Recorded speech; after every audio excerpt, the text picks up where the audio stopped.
walk with me for a minute. The systematic and intentional genocide of African Americans in Chicago is a grave issue that reflects broader patterns of racial injustice and economic disparity in the United States. Historical redlining practices, discriminatory housing policies, and lack of access to quality education have marginalized African American communities.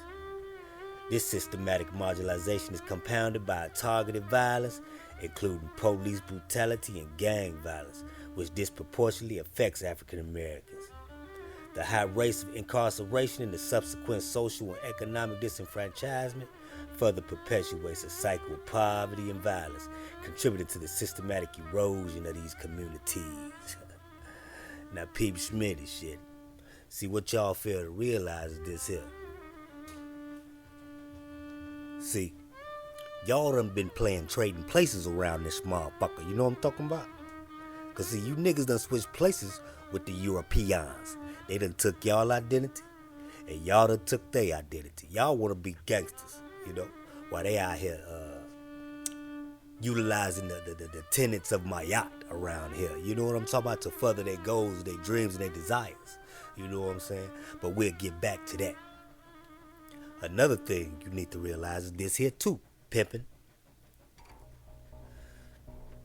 When this system of genocide was being designed, at some point the white people didn't want to be gangs no more. So they sat down somewhere around some table and said, you know what? We have the Irish, we have the Polish, we have the Jews, we have the Italians. And a lot of the things that are against us were divided amongst them. You know, like for example, they gave, just to give you a example of what I'm saying, they gave the Italians the police station, they gave the Irish the fire department, they gave the Polish some other type of big companies, and the Jews got a hand in a little bit of everything. So now they're in control of all these different things, entities and companies, so we got to go to them, you know what I'm saying, to further our goals, dreams, and desires, you know, which they gonna play the 1-2 with us, so we constantly still in the fight, you know what I'm talking about? Go check out some of our brothers that's in the streets right now, going up against these Mexicans, Italians, you know what I'm saying, these Irishmen, for these contracts, you know what I'm saying, you know what I'm saying, to do work in their own neighborhood, you know what I'm saying? Everybody got business in our neighborhood except us, you know what I'm saying? You got Koreans in your neighborhood chopping it up. You got the Arabs in your hood chopping it up and don't give a fuck about you, you know what I'm saying? You got the Europeans in your neighborhood laying down property, you know what I'm saying, and don't give a fuck about it. I told you they don't want you around.